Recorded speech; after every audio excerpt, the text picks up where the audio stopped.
Experts admit global warming predictions wrong. What? No, there's more to it than that. Fear of global warming is exaggerated, say scientists. Excuse me, they didn't say that at all. Climate alarmists finally admit we were wrong about global warming. Oh look, can you all calm down? That's enough. Report shows that the world isn't as warm as the green doom mongers warned. Shush. Shush, shush, shush, shush. How scientists got their global warming, global warming, they're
Shut up.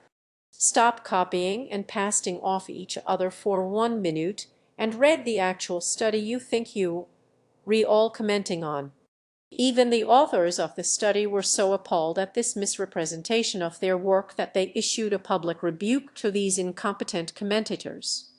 We'll take a look at that in a minute. The study was published last week in Nature Juices by Miller et al. And looks at the cumulative carbon budget, specifically how much carbon needs to accumulate in the atmosphere before average global temperature rises by 1.5 from 1870 levels. What they found was that the accumulated carbon needed to reach this level is probably much higher than had been previously estimated. At the current rate of carbon accumulation, the study says we will probably reach that level in about 20 years' time. That kicks the can down the road about another 13 years, giving us, as the authors describe it, a bit more breathing space. The study's other conclusion is that if we begin implementing the Paris Climate Accord right now and every country aggressively follows the step-down approach of carbon reduction agreed to, then that time frame will be pushed much further down the road. It's not impossible, they say, to keep reducing carbon emissions and push that cumulative total even further into the future until CO2 emissions are effectively reduced to zero and the temperature rises stabilized at 1.5. So what the study says is very different to the claims of the headlines and the commentators who didn't bother with any of this detail. All they chose to read was that we won't hit 1.5 for another 20 years and that it will stay at 1.5, which they figured is nothing like the high rates of warming that had been forecast. Ironically, these commentators missed the point that this will only happen if we drastically reduce carbon emissions, something they've always opposed. James Dillingpole, who's largely responsible for setting off this copy and paste stampede, claimed the IPCC's doomsday prediction of 1.5 by the year 2022 was well and truly busted. The problem is, as two of the study's authors later pointed out, the IPCC never made any such prediction. In fact, they wrote, the IPCC specifically assessed that temperatures in the 2020s would be 0.9 to 1.3 warmer than pre-industrial, the lower end of which is already looking conservative.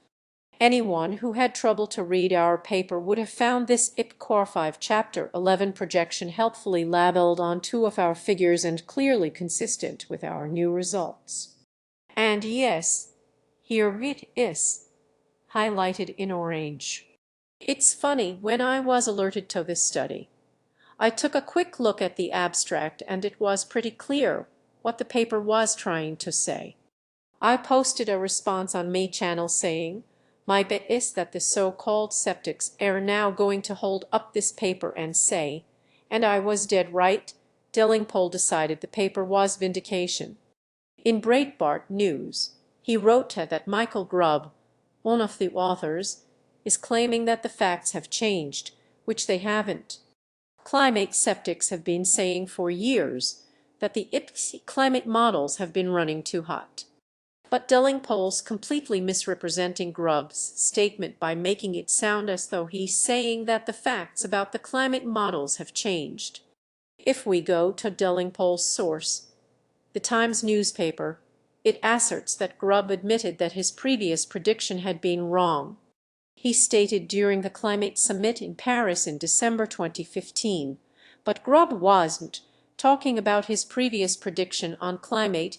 He was talking about his view back in 2015 that people wouldn't be prepared to take the necessary steps to reduce their carbon emissions and get their energy from renewable sources. How do I know that's what he meant? Because I tracked down the original quote. Here it is in its entirety and in context in the Daily Telegraph, Delingpole's host newspaper, dated December 12, 2015. This is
Professor Michael Grubb of University College London said achieving 0.5 would require higher energy prices and more onshore wind farms. However much people profess to care about climate change, they do not seem willing to vote for this, nor do politicians seem willing to really try and persuade them. He said, "All the evidence from the past 15 years leads me to conclude that actually delivering 1.5 is simply incompatible with democracy." So Delingpole has lifted a quote where Grubb was talking about his error in thinking people wouldn't switch to renewable energy, and made it seem as though he was talking about an error in his climate model. Then Delingpole doubled down in the Sun newspaper. Now that we know Delingpole misrepresented the quote from Grubb, and that the IPCC and the doomsday prediction that Delingpole reported, the only mistake is the discrepancy between Miller's models and the IPCC models that I described, the level at which cumulated carbon needs to reach 1.5. So how big and significant is this mistake? The best way to describe it would be to say that it's quite big on a small scale, but quite small on a big scale. The authors of the study say the discrepancy is relatively modest.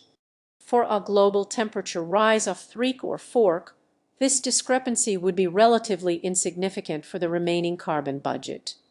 Where the discrepancy is significant is for the cumulative carbon needed to reach a temperature of phonic.